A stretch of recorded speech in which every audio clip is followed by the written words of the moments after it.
A deep dive into the Oakland Athletics and San Francisco Giants. Jessica Kleinschmidt of NBC Sports Bay Area joins us next on Beat the Shift.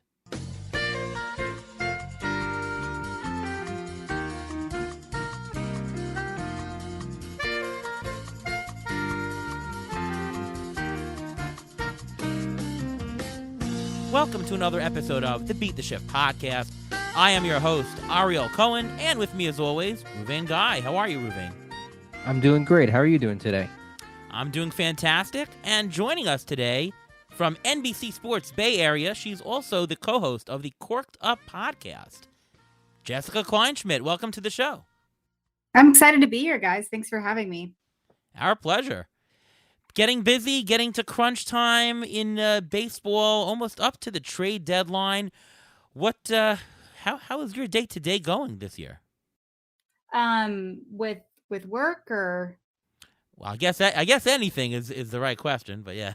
Oh yeah, I mean it's a mess, but it's a good mess in the best ways. I feel last season, we only got 60 games, but it felt like 162 games, and so I have to remind myself we're not even to the All-Star break yet, but it's been fun, and we're getting fans back in there. We're actually going to have full capacity soon with both teams in the Bay Area because they were kind of like the last one to kind of happen with it. But I'm looking forward to it, and we get in-person interviews soon as well, so things are slowly going back to normal. That's great. We had on Craig Mish on our show last week, and we're talking about this year and how hard it's been not having the player contact in person and, just getting access to them via these press conferences and so much worse. And for him, he could not establish new relationships with some players that he never met. He relied on all the old relationships. How are you dealing with everything? I keep hearing that, and I think it's kind of a bullshit excuse. But you have to remember, like I've established pretty much all of my own relationships via social media or other things like that. So I think needing to introduce yourself in person is great, but you have to be adjusting to what it is, right? You can't just wait for a year to pass and everything like that. So I've just tried to do my best. The Zoom conferences are going to happen, and I understand that, but you still have to introduce yourself pretty much the same way. But you have to learn how to, work around it, whether you have to introduce yourself to the communications manager and say like, hey, can I do a follow-up question? Or will you ask this for me? There's ways around it. It's difficult. And I totally understand why not being able to create a relationship, but you have to like suck it up. I keep hearing people complain about it, and I understand it, but you still have a job to do. So you're going to have to figure out a way around it. And it's actually not that difficult. And maybe I'm just annoyed at the moment, but it's not that difficult, to be honest. For sure. Yeah. So maybe just a little bit about yourself and, how you got started in the industry and, how you got to where you are today. I know you're doing quite a bit of work with the Oakland Athletics these days.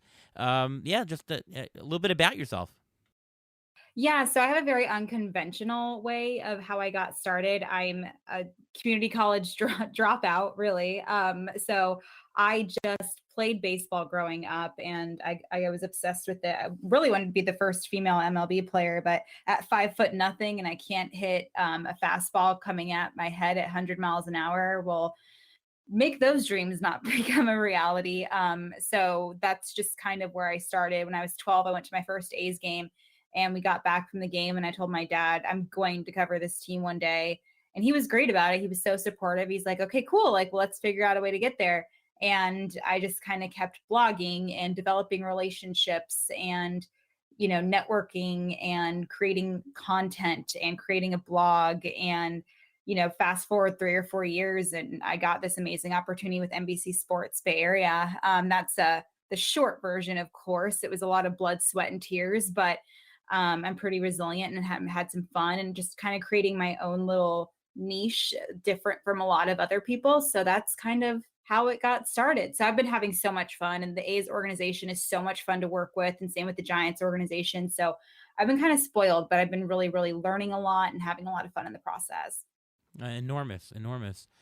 So let's get right down to it. And we're doing on our show the last couple weeks, we're doing some deep dives into some teams, and we thought you'd be perfect to cover the A's and the Giants being in the Bay Area. So talking about the Oakland Athletics, starting out with Chris Bassett, who's been absolutely fantastic. He's got a 3.21 ERA, one whip, and his ERA estimators like XFIP and Sierra say that is totally valid. 74 strikeouts with a swinging strike rate of 11%. He has 1.6 WAR generated, which is number 6 in the American League as a pitcher. He's been fantastic. And the question is Bassett, is this going to continue? And do you think he is going to be a Cy Young contender at the very end? I'm biased just because I adore Chris Bassett, but I can confidently say he will continue to be consistent, especially just last season alone with such a gorgeous storyline. The guy was just vying for a starting role, period. He was hoping he would be part of that rotation because the season previously, he kind of had to come out of the bullpen with Blake Trinan being shut down. So he was open to any role. Now he's probably the most consistent guy on the team, and I do foresee that maintaining the way it is. And you guys, he just got his first shutout and complete game of his career just the other night. And I love the way that he throws. And I feel like he's also going to add to that the betterment, if you will, because he is like really honing on specializing his secondary pitches. I'm really a huge fan of this long, slow curveball. And he's able to shave like 20 miles an hour off of his fastball and just make guys fall on their butts. Literally, he did that. I think it was to Jose Altuve once, which was fantastic to watch. And I just spoke to Bassett the other day, and he's loving where his sinker is at. He's super confident in that. And he did learn a lot from Sergio Romo with his slider. You know, Romo's been able to maintain a career for over a decade throwing that pitch. So of all people you're going to learn from, that's the perfect guy to do it. But I do think more time needs to go by as far as Cy Young discussions go. And if you look at, like, I think he's got one of the top 10 ERAs in the American League, but you got to look at the competition. You got Garrett Cole, you got Shane Bieber, those guys, but he remains definitely the most consistent pitcher on the team. So I could foresee him continuously being that solid guy. So, I mean, I know this is Fangraphs. You guys love the numbers and the fantasy stuff. So he's definitely a guy you got to hold on to. I love him as a pitcher.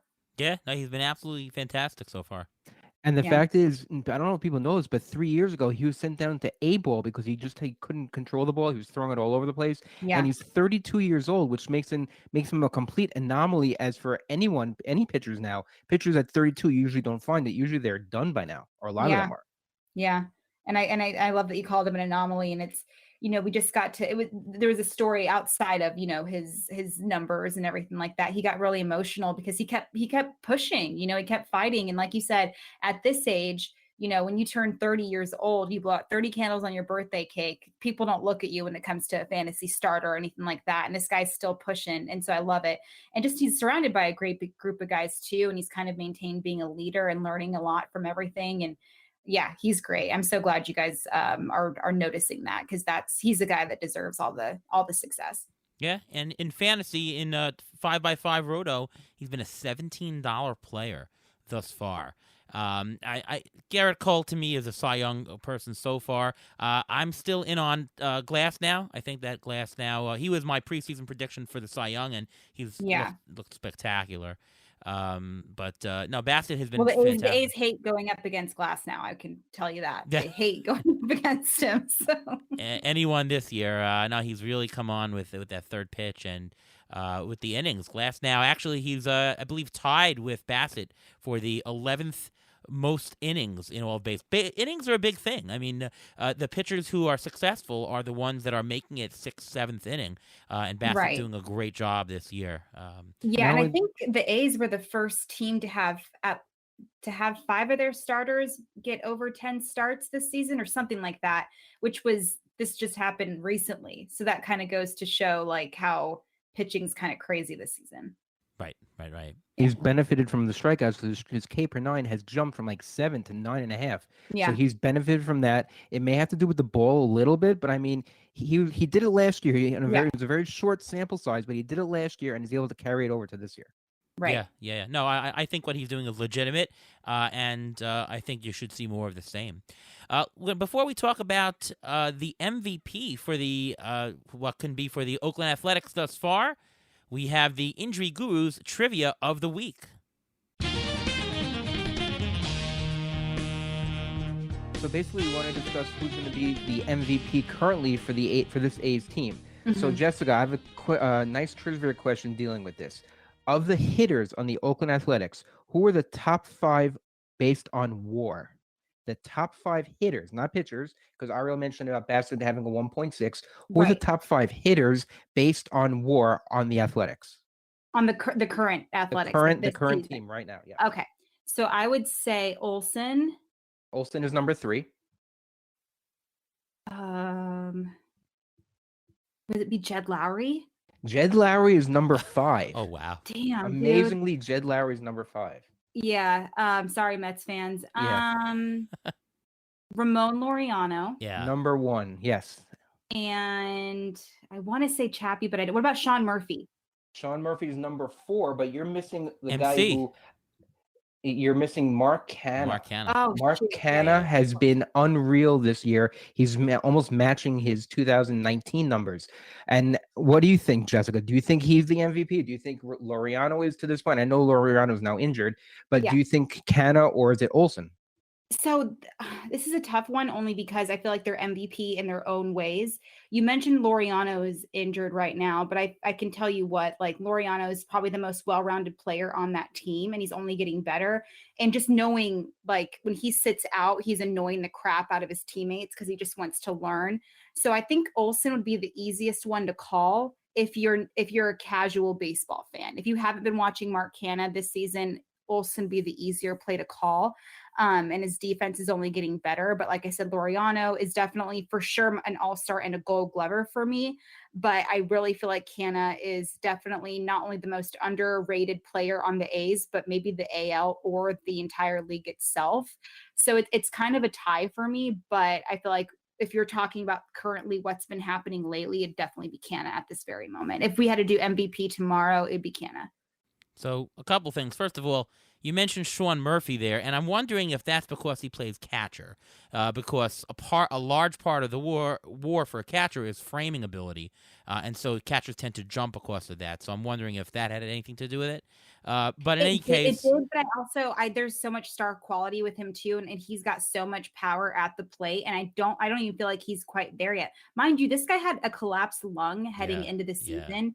And he acted like it was nothing. I kept asking him, like, because I think he messed up his wrist. He got hit by a ball. And he's like, "Yeah, it sucked." And I was like, "Bro, your lung like, are you okay? Like, your lung collapsed twice." And he's like, "Yeah, it's fine." I was like, "Dude, all right." So the guy like alone is just a savage. So I do believe his framing's fantastic. And even last year as a rookie, you wouldn't know he was a rookie, just the way that he calls his game plans are just so veteran status. But I could see, the framing's just fantastic too. yeah, so that probably put him in the top 4. And I agree. I don't think we've seen the best yet offensively yet of Murphy. For me, Laureano, just as you said, he's really the all-around guy. To give you a sense, his defensive WAR is, I believe, the second or third highest defensive outfield WAR in all of baseball. I think Byron Buxton is first. But yeah, he's just fantastic there, and plus he's got a great bat. Canna, of course, is the all-around guy.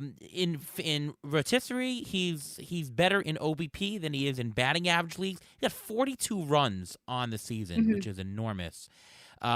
And of course, Olsen is a guy with 33 RBIs and 545 slugging, leading the team. If I would pick a fantasy MVP, it would be Canna easily. Right. Canna was a very low round pick, and what's good about Canna, which is why I have him on almost every single team, he does a little bit of everything. He steals. He has 7 steals. He hits homers. He has runs. He gets on base. Yeah. He gets on base. He's going to score runs, and he does knocking runs because he does bat decently in the order. So he's just a great value to have, and he's executed. Olsen probably is the MVP so far, although Canada's ahead of him in WAR. Right. Pretty close. It's a tough debate, right? I think it's a Yeah. beautiful debate to have. Like, it just goes to show. And it's funny, even with Laureano, you're not going to see him have a lot of assists anymore because they know not to run on him. Right. And that's kind of interesting too. So like those numbers aren't going to show, but it's actually for a good reason. So that's kind of something I noticed. Right, and in the summer, I think Power will play, and I think Olsen will pass Canna when it's all said and done. Ruvain, what is the injury update for Ramon Laureano?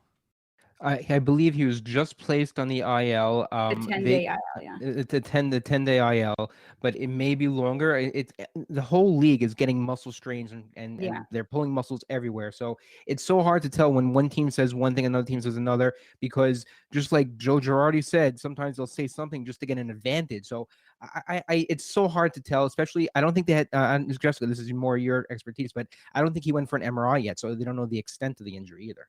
Yeah, I don't believe he's gone for an MRI, no. And when it comes to Laureano, the thing I love about him is how tough he plays, but I could see him really, I don't want to say lying that he's ready to go back, in the way that he, and like you mentioned, pulling and these groin injuries are so difficult to measure.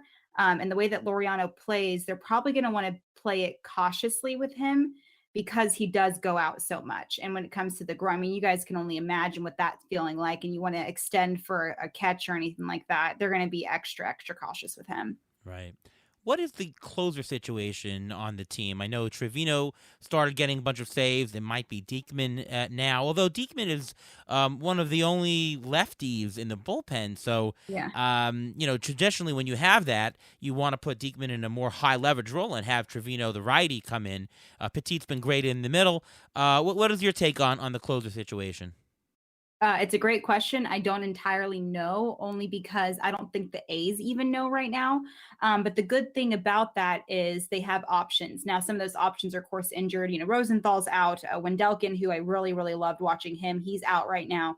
And you guys, Luzardo's going to be coming out of the bullpen for a little bit, maybe for the foreseeable future. They're not 100% sure. But you did mention Diekman. He's a great lefty to kind of end on it. And that's what we were mentally prepared for after the A's did lose Liam Hendricks. But then, Rosenthal was brought in, so that kind of was a game changer. But I like the idea of Yusmeiro Petit being that setup man. But we also know the guy can literally probably start a game and be very, very successful. So I like it going either Yusmeiro and Jake, and then I really do love Lou Trevino kind of closing it out. That whiff rate isn't exactly what it was like last season, but if you put those three in a similar situation, hopefully they're not dipping into the bullpen too much, as obviously most pitchers would prefer. So I kind of like that idea, but I really like Trevino kind of being the ninth inning guy. What about AJ Puck when he comes back? Because they're saying he's supposed to go to the bullpen also. If he goes to the Yeah. bullpen, doesn't that open up Diekman to be the full-time closer?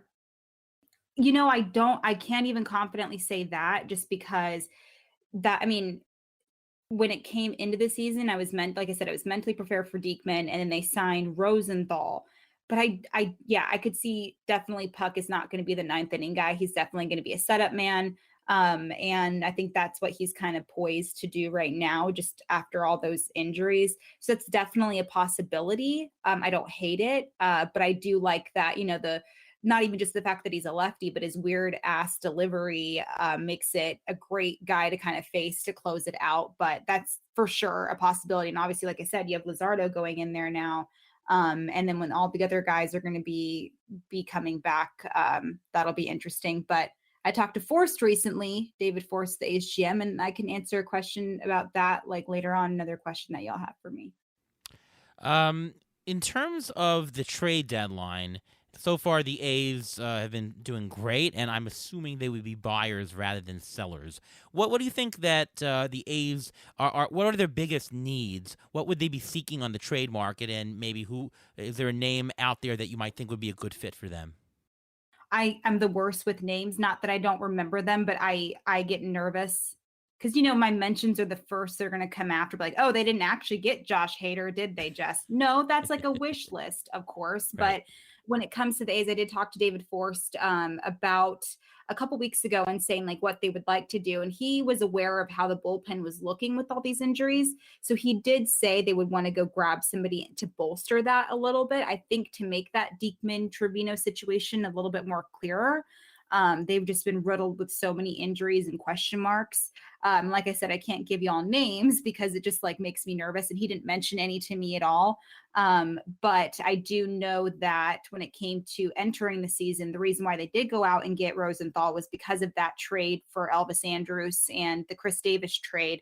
but they're always trying to bolster their bullpen. Because you look at the collective ERA that the guys had last year compared to the other teams, it was them, the Rays, and the Dodgers who had the best collective bullpen ERA. And you know how the other teams did. They went to the World Series. So they want to maintain that good reputation.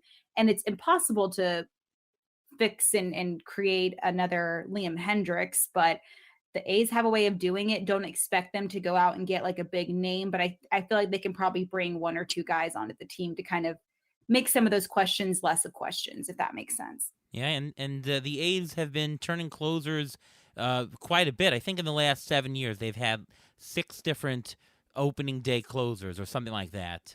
Yeah, it's crazy. sounds about right. Yeah. I think outfield is probably a need that they would have. I mean, Laureano's hurt, so immediately they do.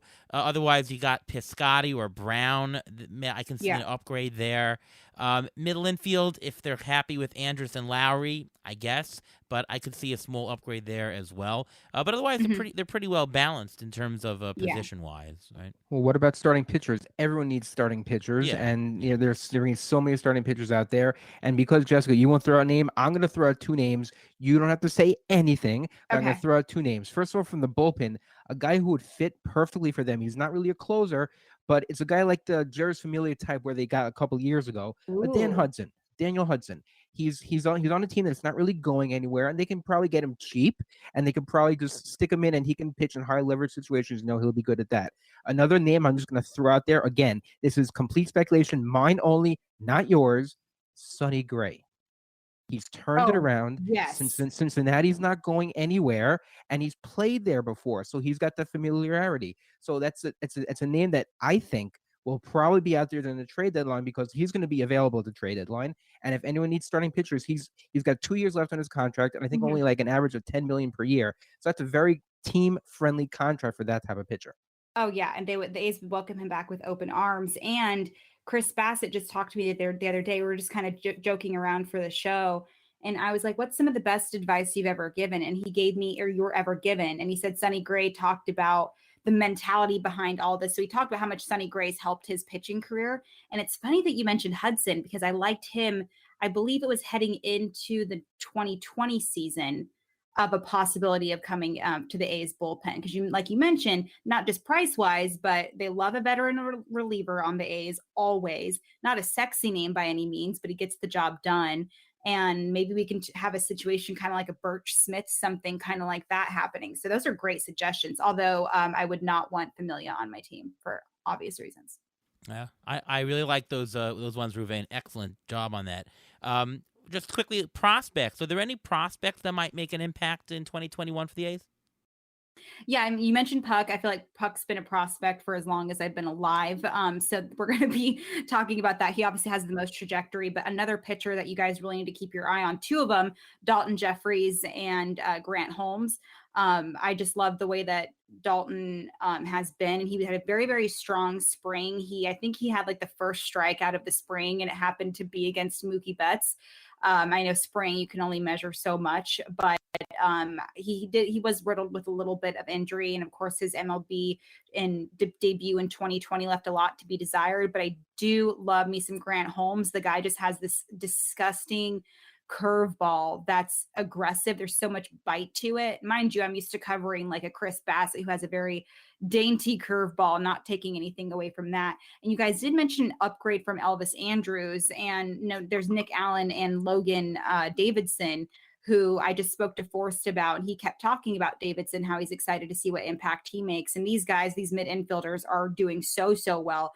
Andrews is doing okay right now. I think he's kind of hit his stride at the moment, so that's something to keep an eye on. And I do love me some Luis Barrera. He did get his major league debut. He's back down in AAA, but that guy makes a lot of contact, and they love a lefty bat in the outfield. You mentioned Seth Brown, so other guys like that to kind of fill that Robbie Grossman void are very, very good as well. Yeah, Grossman having a great year this year. That's definitely someone that could have helped the A's this year. Thanks, guys. Appreciate it. Yeah, I'm so bummed they couldn't re-sign him just because I feel like he wasn't as talked about as he should have been. But you're right, he's doing really, really well, so I'm happy for him. Don't want to put you on the spot, but any thoughts about Semien not retaining him? Sure. How much time y'all got? and that was more of a romantic type of feeling for me because the guy was just a good leader in the clubhouse. But I feel like also the change of scenery did him beautifully, not just from a Blue Jays perspective, but a position perspective. And you guys, there's a lot of these silly, I don't want to say rumors, but thoughts about them maybe trading him back. And that has a lot to do with the great storyline, and to bring him back if the A's would be pushed toward the playoffs would be kind of cool. But we just spoke to him recently, but he loves where he's at right now. And I think it's a great fit. It's a great organization. It's certainly a great team, and all of that. But just from a pure baseball A's fan perspective, it broke my heart. But I also understand. And the A's really hated it. They hated having to let him go, but he deserved that daddy money that he got. So I'm happy for him. Yeah. He's the number 5 player in fantasy baseball this year. Number 5. Yep. He's been absolutely dynamite. 13 homers, 8 stolen bases, 297 batting average, 34 runs, 32 RBIs.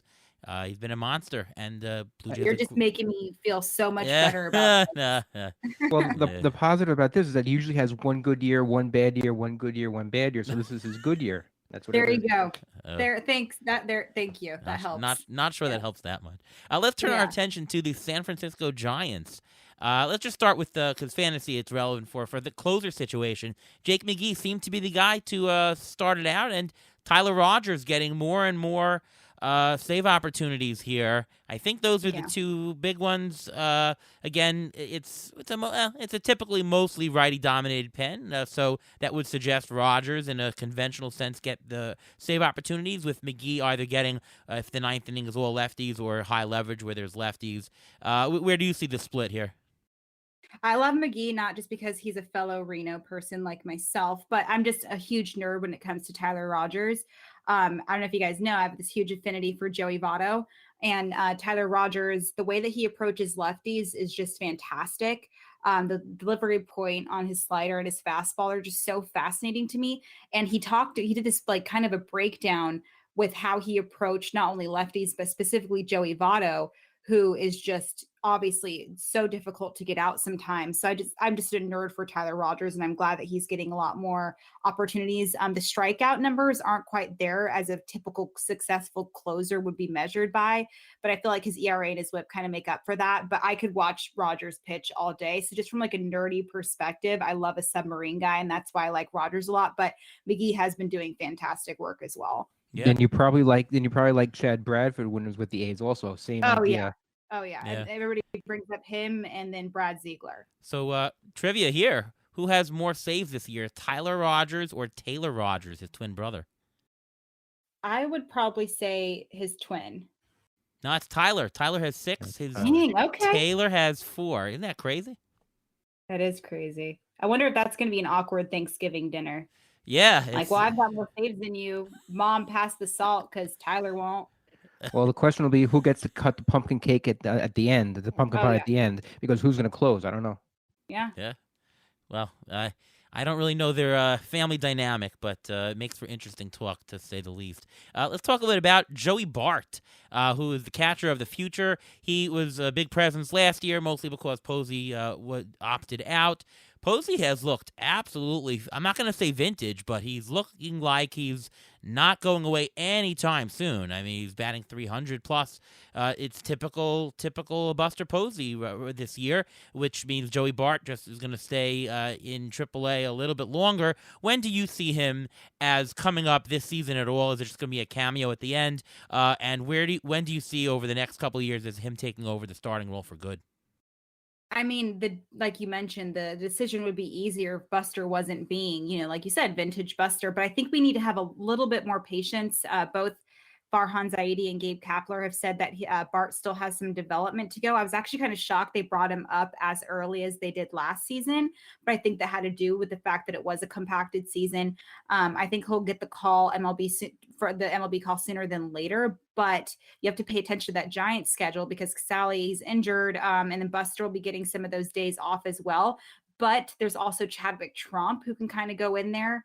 And I'm not taking anything away from Bart, but there's just some hesitation there when it comes to that. So don't be surprised if Tromp's getting some of those starts over Bart. And as far as when he's going to be there, I think we still have to wait a little bit. Like I said, there's some hesitation. There's that developmental thing. And I think there's some worries about his defensive ways. I don't remember if it's from the actual catching itself or when the catch and throw situation. I can't for the life of me remember, but it is a defensive issue that they want him to kind of, fine tune. But that's what I remember from what I was told. And so don't be surprised if you might have to have a little bit more patience, but I think we'll see him this season for sure. It might, like you said, be toward the end. Well, Bart is killing it in AAA. He's batting .378 right now with 3 homers.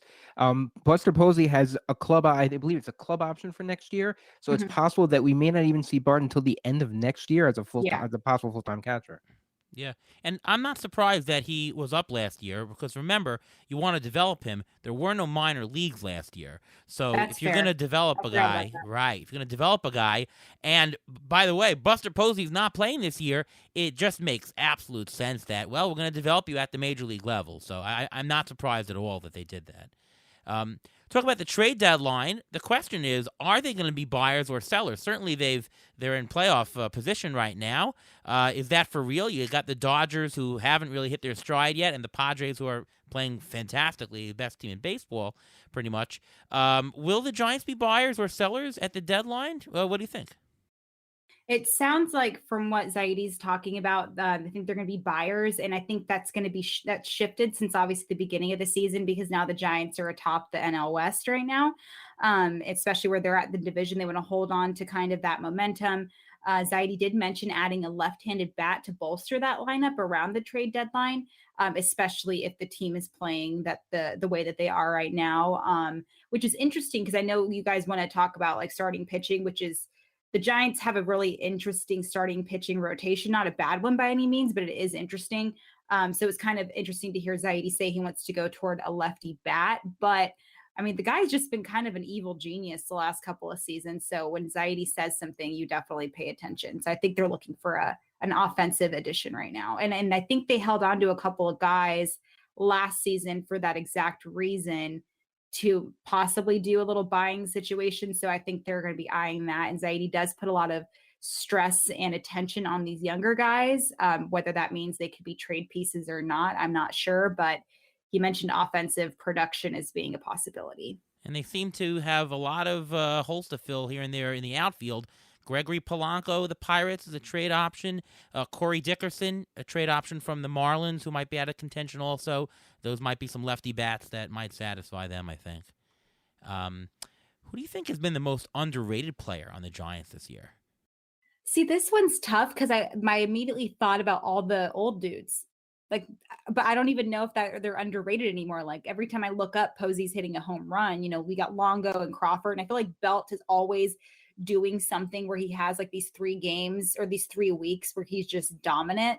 So I think the easiest one kind of off the top of my head would be these guys, right? I mean, Yastrzemski, I feel like he's going to eventually come, get his stride again. I really love what Alex Dickerson is doing as well, but I'm really enjoying like the old school guys kind of, getting all these plate appearances. And like I said, every time I look up, Posey's hitting a home run. So I'm really enjoying these experienced players, if you will. Yeah. Oh, their experience has been great. I put Longoria, Brandon Crawford. Brandon Crawford is a $23 player in Roto. He's a top 40 player. He's for me, it's him. I mean, people didn't even give him consideration, and he's just been the steady Eddie that he's been all the years. And he usually ends up with about 12 to 14 homers in the year. He's got 11 so far, and we just finished May. Crawford, to me, is the underrated guy this year. Ruben? Well, I'm actually going to say someone who's completely under the radar, no one mentioned, and only if you're a Mets fan like I am, you would mention. That's Wilmer Flores. Yeah. He fills in everywhere. He's played 18 games at second base, 14 at first, 8 at third. He plays he just coming off an injury, but he mashes lefties. So whenever one of the older guys need to take a day off or something like that, you just plug him in. He can play everywhere. And he's one of those guys, very unsung guy, and he's really worth his weight in gold sometimes. Yeah. Mm-hmm. And he's also walking this year. He's got over a 10% walk rate. So he's been great. I think Alex Wood also seems he could be I like that too. undervalued. He was injured to start the year, but he's been absolutely solid. Alex Wood is the guy who he's greatness in spurts. Like you'll see him, he has a bad year, then he has one fantastic year where he has a great half. I think Wood another big name. How about prospects? Any prospects coming? We mentioned Bart, but I don't think he's going to have a big impact, if any. Any other ones this year? I mean, it's kind of difficult to tell besides like the obvious ones. But I do like Sean Jelly a lot. His ERA isn't quite a good characteristic of what he's capable of doing, but he has had some solid outings, still limited capacity, but he's always somebody that's constantly being brought up when it comes to prospect talks. I'm just glad they actually have prospects worth talking about now, but I really like what Jelly could do only because it's going to be interesting to see what they do with their pitchers, both obviously starters and out of the bullpen, but I really like him. Let's do a couple of mailbag questions very quickly here. Alex asks, he says, it is now June. Will Matt Chapman's bat finally heat up? What say you, Jessica? I sure hope so. Yeah. He's doing these things where he's coming in spurts, and I feel like he's still getting his legs from underneath him a little bit more after having that hip surgery last year. But I think I think we're all confident in Matt Chapman. So I think he just needs to find that way, and then he'll start heating up. I'm never worried about Matt Chapman. I don't think anybody else is either. Yeah, I think the power will bounce back. I'm not sure that the average will. I don't think he's going to top 240, and he'll probably end up much lower than that on the year. But the power should be bounced back in the summer. Ruven, you think differently? I know, I completely agree. His BABIP is right on target with the rest of his career. So I think everything is going the way it should. He just got to find the power swing. And you know what? When the summer comes, it heats up a little bit. Maybe the power will come back, or maybe baseball changes the ball back to what it was before because these batting averages are just really horrible throughout all of baseball. That may help it also. Eric asks, all right, I didn't get Manoah, but I did grab Logan Webb. Is he breaking out, and can his slider remain effective? To me, he's similar to Chris Bassett in terms of his success, that I don't think he's fluky. Eric is telling you that Logan Webb has a ground ball rate of 58% this year, which is phenomenal. His ERA, justified by his FIP, his xFIP, his Sierra, 3.34. He's got a 26% strikeout rate, swinging strike rate of 12%, which is excellent. And that's all with an unlucky 328 BABIP. So I think Logan Webb is going to continue at this level. What do you think, Jessica? I agree, and he's extremely confident in that pitch right now, and he's been practicing with it. He was working on his arm slot delivery for quite a while, and he's adding that to the rotation. And I feel like just his confidence alone in it and how he knows how to execute it. I think the way that it's breaking as well, he's so, like I said, confident in it. So I could actually see a lot of sustainability from him. And I'm actually not that worried about him regressing. I mean, I think they obviously all pitchers do, but it's going to be interesting to see what he does. But yeah, I love Logan Webb, and I think he's developing that pitch really well, adding it to his arsenal. And I think he's going to do fantastic. Yeah, I mean, this summer, there's always more hitting, so I can see his ERA sliding because of that, because the balls are heating up. But no, in general, I think I like his stuff. Ruven, you disagree, agree? I completely agree. His K per nine is close to 10, which is almost two higher than his career. So he's found something. He's missing bats more, and he just has to gain confidence. These younger guys, I think he's only 24. He's just has to gain his confidence and just pitch and just keep pitching. That's probably the same reason we mentioned before why Joey Bart was called up. Just get him some confidence. Once you get your feet wet, sometimes you're able to just push forward and get better. And Jeffrey asks, how do you like the extra inning rule, and how is it working with Rachel Luba? I guess that one's for you. Uh, the extra inning rule. I mean, it's I I think it's stupid, but I also understand it. Mind you, the first time I got the glimpse of it outside of me playing Little League was watching Shohei Ohtani start on second, and then this season I think we saw Albert Pujols start on second. So it's just bizarre and it's weird, but I do understand it. It does kind of create some excitement, so I respect it to that way. But it also is just silly to me. And working with Rachel Luba is fantastic. I love her. I get to learn a lot from her. Obviously, she's an agent to, she was the agent to the biggest free agent last season, and a guy who just won a Cy Young. But I learn a lot from her. She learns a lot from me, and it's been a really fun ride. And watching her do all these successful things, and even having to watching behind the scenes stuff with Yasiel Puig and other clients of hers. So it's been fun. But she's great. Yeah, it's been a really Corked Up has been fantastic. We have a cult following, and we really love all of our listeners, and we're very thankful for them. Yeah, no doubt. Great show. Reuven, any thoughts, obviously, about the extra inning? I don't think you work with Rachel, do you? Yeah, what is it like working with Rachel? I can't comment on that. But the extra inning rule, I think I'm a traditionalist. I think it's completely garbage. I mean, you have to earn your way on base. I mean, everyone's striking out at such a high rate, and to just put someone on second base, I understand they want to try to speed up games, but a lot of these extra inning games are ending at 10 innings. And you know what? I like the longer games. I like the games going to 15, 16 innings. Those get more exciting, and those you're at the stadium till like 2 in the morning sometimes. That's the most fun what I have when I go to the stadium. I went to a Met game. They went to like 17 innings. It was like 1:30 in the morning, and it was starting to drizzle.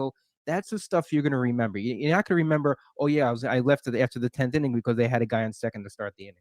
I mean, I'll say the same thing that I say about the doubleheaders being 7 innings. It's a service cut. I mean, we had a doubleheader used to be 18 innings of baseball, and now it's 14. I'm getting gypped for the same money for 4 innings. Certainly in fantasy, you're getting gypped, and certainly if I'm attending a game and watching, I'm getting gypped. So, I can understand the rule if they want to start it like in the 12th inning, just give 2 innings to have regular baseball. But why? Just break out the home run derby. Like they could do anything. It's so arbitrary about doing this. I do it in my night softball league where we start with 1 out and runner on second, and we do 1-1 count, and that's because the lights literally go off at a certain time, so you need to have an ending. But I don't really enjoy that. I don't see a reason for doing that. Not a fan. Not really. No. I agree. All right. Well, this was a great show. Really great information, and everyone listening knows that Jessica really does a great job finding the insides of everything that she can. So thank you so much for coming on the show. Can you tell everybody where we can follow you, see your work, and everything, Jessica Kleinschmidt? Yeah, all my stuff's on Twitter at KleinschmidtJD, and then what's the other one? Instagram, Jessica Kleinschmidt. I put all of my stuff out there. Some really cool stuff coming up with Corked Up. I have a show launching with NBC Sports Bay Area. I'm interviewing all of your favorite A's players. So that'll be fun. I think that comes out next week as well. Some Father's Day stuff coming up. But thank you guys so much for following my work. And I'm hoping that you guys are paying attention to the A's a little bit because they deserve a little bit more attention than what we're giving. But yeah, that's where you can find all my stuff. And the A's are there every single year. I mean, it's the Moneyball has been going on for 20 years. It's incredible. Yes. Yeah. I mean, you talk about the Rays. The A's are just as much. All right, Reuven, what about you? Tell us about your stuff. You can follow me on Twitter at MLB Injury Guru, where I tweet out injury updates on a daily basis, how long I think they're going to be out for based on their injury, who's the next guy up. And I also have a weekly injury report on Rotoballer. All right, and I'm Ariel Cohen. You can read my work over at Fangraphs, at CBS Sportsline, and at Rotoballer as well. You can follow me on Twitter at ATCNY, and of course, you can listen to me each week on the Beat the Shift podcast presented by Fangraphs. Once again, thanks so much to Jessica Kleinschmidt for joining the show this week, and from all of us here at Beat the Shift, see you next time.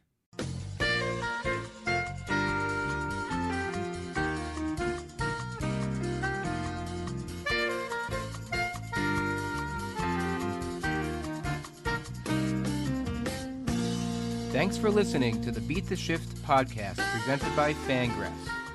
Follow us on Twitter at beat_shift_pod.